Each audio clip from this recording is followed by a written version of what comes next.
जय श्री राम दोस्तों। हमारी आज की कहानी है बुढ़ापे का दर्द। किशन लाल जी अपने कमरे में अपनी पत्नी मालती जी के साथ बैठे हुए थे और रोजाना की तरह अपने कारोबार का हालचाल सुना रहे थे। तभी इतने में बड़ा बेटा आया और बोला, पिताजी जरा तिजोरी की चाबी तो दीजिए। अरे अरे, क्या हो गया? कुछ नहीं, बस 10,000 रुपये चाहिए थे। पिताजी, आपको तो पता है मेरी बाइक की रिपेयरिंग करानी थी।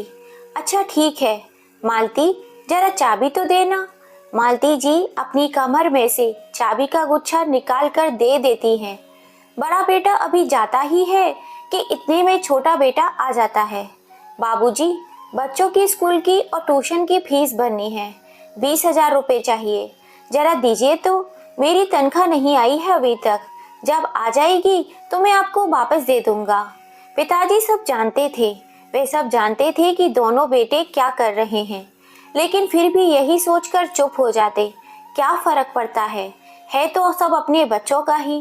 वैसे तो किशन लाल जी कभी मना नहीं करते थे तिजोरी की चाबी देने से, लेकिन कभी कभी कारण पूछ भी बैठते थे तो बच्चे कहते, क्या पिताजी, आपको तो हम पर विश्वास ही नहीं है। इस पर किशन लाल जी ठहाका लगाकर हंस देते। मालती जी मना भी करती रहती, परंतु किशन लाल जी नहीं मानते। अरे मालती, तुम तो जानती हो मेरे बच्चे मेरी जान हैं, लेकिन जी आपने बुढ़ापे के लिए भी तो।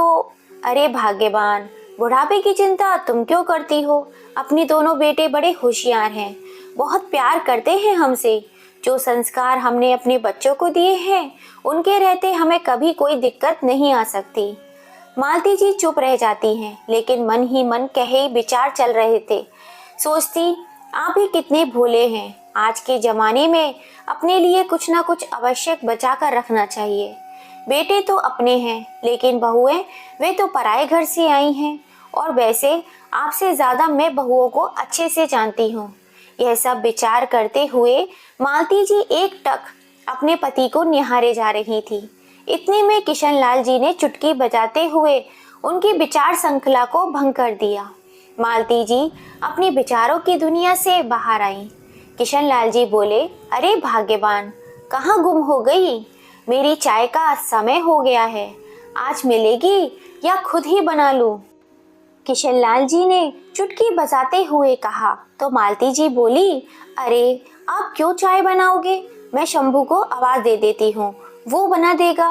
दरअसल मालती जी ने रसोई घर और घर के दूसरे कामों करने के लिए 18-19 साल का एक नौकर शंभू रखा हुआ था, ताकि बहुओं पर काम का बोझ न पड़े।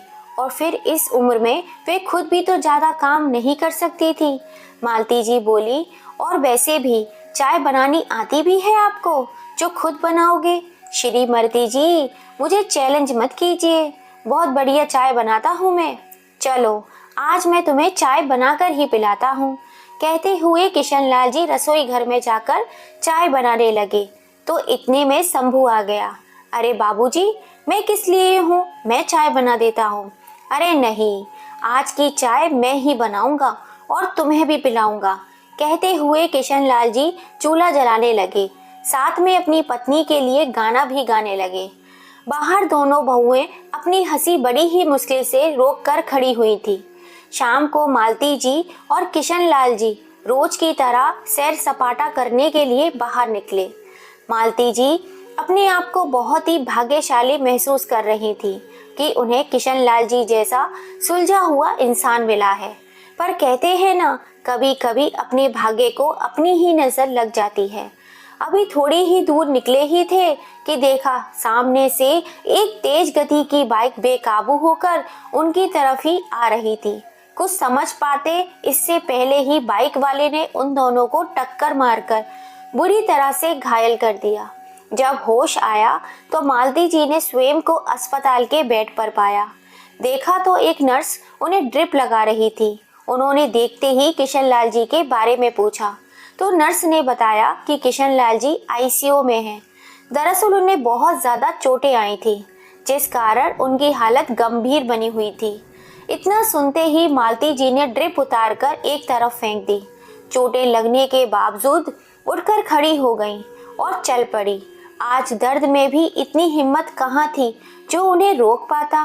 नर्स और अस्पताल के अन्य कर्मचारी उन्हें पीछे से आवाज लगा रहे थे और मालती जी को जैसे कानों से सुनाई देना ही बंद हो गया था। सिर्फ और सिर्फ किशनलाल जी की प्यार भरी बातें ही उनके कानों में गूंज रही थी। किशनलाल जी को इतनी बुरी अवस्था में देखकर मालती जी उन्हें देखती ही रह गईं। किशनलाल जी बेहोश थे।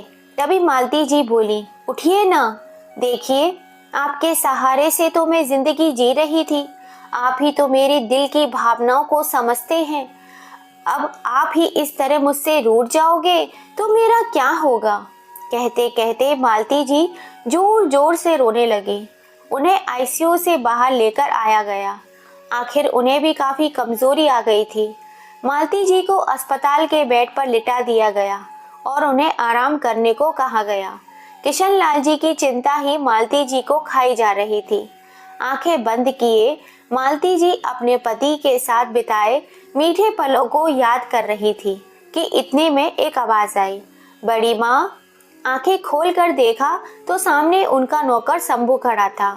मालती जी की ऐसी हालत देखकर उसकी आंखों में आंसू आ गए थे। बोला, खाना खा लीजिए बड़ी माँ। मालती जी इधर उधर देखने लगी। आसपास और कोई नहीं था। शंभू बोला, अब सब लोग घर चले गए थे तो मुझे लगा कि आप अस्पताल में अकेली हैं, तो मैं आपका हालचाल जानने के लिए आ गया। आते आते थोड़ा खाना भी लेकर आया। उठिए बड़ी माँ, खाना खा लीजिए। बाबूजी भी जल्दी ही ठीक हो जाएंगे, आप चिंता मत कीजिए। शंभू का स्नेह देखकर मालती जी को कुछ हौसला हुआ। उन्हें लगा कि उनके साथ कोई तो खड़ा है इस दुख की घड़ी में। इतने में नर्स अंदर आई और बोली, मालती जी, आपके पति को होश आ गया है। शंभू उन्हें लेकर किशनलाल जी के पास गया। किशनलाल जी होश में तो थे, परंतु अपने हाथ पैर नहीं हिला पा रहे थे।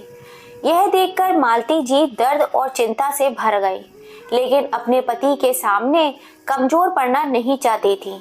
इसीलिए तुरंत ही अपनी पीड़ा अपनी आंखों में समेटकर किशनलाल जी की ओर देखकर मुस्कुराई और बोली, भगवान का शुक्र है कि आप ठीक हैं।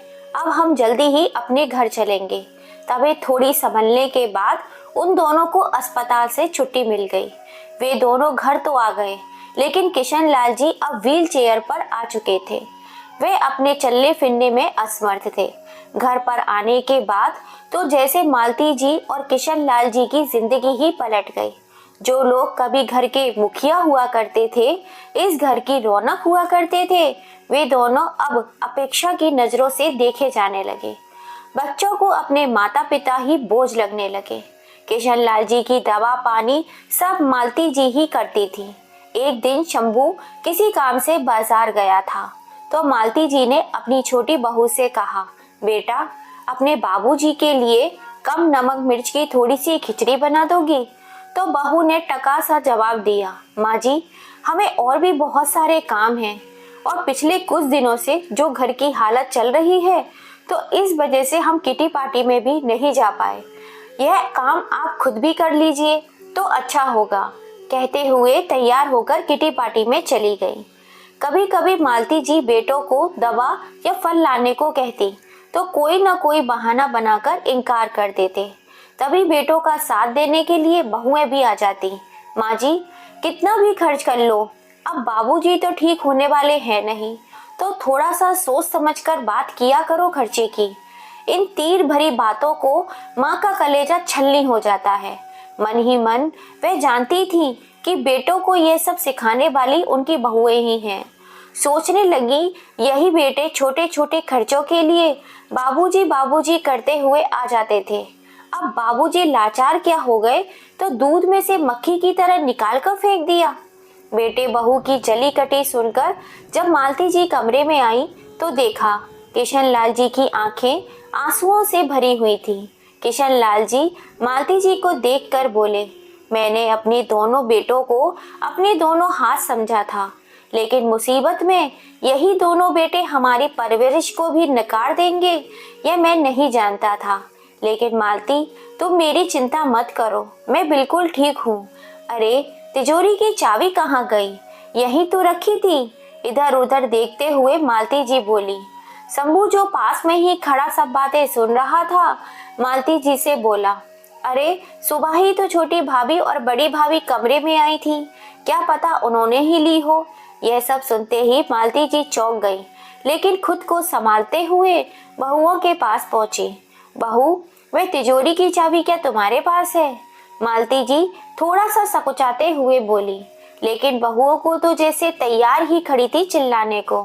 माँ जी, आप तो पैसा लुटाने में ऐसे लगी हुई हैं जैसे कि पैसे पेड़ पर उग रहे हों। अब तो आपके पति की कमाई भी नहीं आ रही, इसलिए पैसों को कैसे बचाना है ये हम अच्छी तरह से जानते हैं। अब ये चाबी आपको नहीं मिलेगी। बहुओं के मुंह से ऐसी बातें सुनकर मालती जी आश्चर्यचकित रह गई। वह बात को बढ़ाना नहीं चाहती थी, इसलिए चुप करके अपने कमरे में लौट आई। अगले दिन मालती जी सब कुछ सोकर उठी तो देखा किशनलाल जी को थोड़ा बुखार था। जाकर बेटों से कहा, तुम्हारे बाबूजी को अस्पताल लेकर जाना है, बुखार लग रहा है और रूटीन चेकअप भी करवाना है, तो गाड़ी ले चलो। इतने में छोटे बेटे का जवाब था, गाड़ी में पेट्रोल नहीं है। आपको तो पता है घर में पैसों की कितनी तंगी चल रही है, ऊपर से बाबूजी सब काम धंधा छोड़कर घर पर बैठे हुए हैं। इतने में बड़ा बेटा भी आया और बोला, माँ आप समझती क्यों नहीं है, हम लोग नौकरी पेशा वाले हैं, इतना समय नहीं होता हमारे पास ये फालतू कामों के लिए। शंभू को बोलकर ऑटो बुला लीजिए और चली जाइए बाबूजी को लेकर। मालती जी अपमान का घूंट पिए चुपचाप खड़ी थी। उन्होंने उस समय कुछ बोलना उचित नहीं समझा। उतने में शंभू ने आवाज लगाई, आइए बड़ी माँ, मैं ऑटो बुलाकर ले आया हूँ। जाते हुए मालती जी ने शंभू से कहा, पर बेटा मेरे पास तो पैसे भी नहीं बचे दवा और फल लाने के लिए। मैंने पैसे उठा लिए हैं, मेरी तनख्वाह में से कुछ पैसे बचे हुए थे, पूरे हो जाएंगे। कहते हुए शंभू बाबूजी की व्हील चेयर को सरकाते हुए ले गया। कहने को तो शंभू नौकर था, लेकिन मालती जी और किशनलाल जी की सेवा उनके बच्चों से बढ़कर कर रहा था। ऑटो में मालती जी शंभू से कहने लगी, मुसीबत में जब अपनों ने ही पल्ला झाड़ लिया तब तुमने अपनों से भी ज्यादा ख्याल रखा। तब शंभू बोला, बड़ी माँ, बचपन से ही मेरे माँ बाप नहीं थे, मेरी दादी ने ही मुझे पाल पोस कर बड़ा किया, अब वो भी चल बसी है। मुझे तो आप दोनों में ही अपने माता पिता की परछाई नजर आती है। यह सब बातें कहते हुए शंभू की आंखें सहज उठी। अस्पताल में डॉक्टर ने किशनलाल जी के लिए कुछ खास डाइट और एक्सरसाइज बताई थी। शंभू ने उन सबको अच्छे से समझ लिया। वापस घर आते हुए रास्ते में ऑटो रुकवाकर शंभू ने दवाइयाँ और फल और ज़रूरी सामान ले लिया। शंभू ने उनके खाने पीने का खास ध्यान रखा। कुछ दिनों में ही बाबूजी ठीक होने लगे। जब तबीयत थोड़ी अच्छी हुई तो एक दिन बाबूजी ने अपने दोनों बेटों को हॉल में बुलाया। क्या हुआ बाबूजी, आपको तो कोई काम धंधा है नहीं और आप सारा दिन हमें ही परेशान किए रखते हो। दोनों बेटे चिल्लाते हुए अपने अपने कमरे से बाहर आए। सामने देखा तो चौंक गए। सामने सोफे पर माँ और बाबूजी एक साथ दो अनजान के शख्स के साथ बैठे हुए थे और किशनलाल जी के चेहरे पर गजब का आत्मविश्वास झलक रहा था। तुम दोनों को शायद नहीं पता, आज हमारी श्रीमती जी का जन्मदिन है, उसी अवसर पर यह सारा इंतजाम किया है आज हमने। कहते हुए किशनलाल जी ने मालती जी के साथ केक काटा। मालती जी को एक गिफ्ट बैग में उठाकर देते हुए बोले, यह लीजिए श्रीमती जी, आपके लिए अपनी पसंद की महंगी वाली सिल्क की साड़ी लाया हूँ। बहुओं के मुंह खुले के खुले रह गए। क्या हुआ, हैरान क्यों हो गए कि इस लाचार निठल्ले बूढ़े के पास इतने पैसे कहाँ से आ गए। चलो आज आप लोगों को भी सरप्राइज दिए देता हूँ। किशनलाल जी ने अपने साथ खड़े दोनों व्यक्तियों का परिचय दिया। यह मेरे वकील दोस्त हैं दामोदर जी, जिन्हें मैंने वसीयत का बंटवारा करने के लिए यहाँ बुलाया है, और यह हैं दीनदयाल जी, जिन्हें मैंने यह मकान 1.5 करोड़ 40 लाख रुपए में बेच दिया है। इतना कहने की देर थी कि बेटे और बहुओं के सिर पर तो जैसे आसमान ही टूट पड़ा। लेकिन बाबूजी, आप बिना हमारी रजामंदी के ऐसे कैसे? मेरी बात अभी खत्म नहीं हुई है। किशनलाल जी आज बोलते ही जा रहे थे और किसी की हिम्मत नहीं थी कि आज उन्हें रोकने की। किशन लाल जी ने वकील साहब को वसीयत पढ़कर सुनाने को कहा। उसमें लिखा था, मैं अपनी दुकान से अपने बेटे और बहुओं को बेदखल करता हूँ। उस पर आज से शंभू का हक होगा। वही अब मेरा कारोबार शंभू संभालेगा। इस मकान को बेचने से जो पैसा आएगा उसका आधा हिस्सा मैं अपने पोते और पोतियों के नाम जमा कर दूंगा, जो कि उनके वयस्क होने के बाद उन्हें मिल जाएगा। और बाकी की आधी रकम में से एक छोटा सा मकान मैं खरीद रहा हूँ, जिसमें मैं, मेरी पत्नी और शंभू तीनों रहेंगे। और मेरे पोता पोती के लिए मेरे घर के दरवाजे हमेशा खुले रहेंगे। अब किशन लाल जी बोले, तुम लोगों के पास 10 दिन का समय है। अपने रहने का इंतजाम कहीं और कर लीजिए, क्योंकि 10 दिन के बाद इस घर पर दीनदयाल जी का हक होगा। मैं अभी इसी भ्रम में था कि मेरे दोनों बेटे हैं जो बहुत ही होनहार हैं, परंतु क्या सचमुच मेरे दोनों बेटे मेरे अपने हैं? यहाँ सब अपने अपने स्वार्थ में जी रहे हैं। मैं तो मिथ्य भ्रम में पड़कर खुश हो रहा था कि यहाँ सब मेरे अपने हैं। शुक्र है मालिक का, जो हमें ऐसा दुख दिखाया जिसके कारण मुझे दुनिया की असलियत साफ साफ दिखाई देने लगी। मुसीबत के समय भी तुम्हें सिर्फ और सिर्फ पैसा ही दिखाई दे रहा था। अरे, मैं तो कब से इस दुनिया में कूच कर गया होता, अपने लाचार बेकार अपाहिज शरीर के साथ। कब तक जीता? यह सब मेरी पत्नी और शंभू की सेवा का फल है, जो आज मैं बिल्कुल तंदुरुस्त हूँ। असल में बेटे का फर्ज तो सिर्फ शंभू ने ही निभाया है। पिताजी, वे नौकर है और उसे नौकर की जगह पर ही रखिए। हम आपके बेटे हैं, बड़े बेटे ने कहा तो किशन लाल जी बोले, बंधी हुई तनख्वाह के अलावा दिया ही क्या है मैंने इसे? लेकिन इसने तो जीवन दान दिया है मुझे। मेरी और मेरी पत्नी की बुढ़ापे की लाठी बना है। अब तो दोनों बहुएं माँ जी के चरणों में गिर पड़ी और बोली, हमसे बहुत बड़ी गलती हो गई माँ जी, आप ही कुछ समझाइए ना बाबूजी को।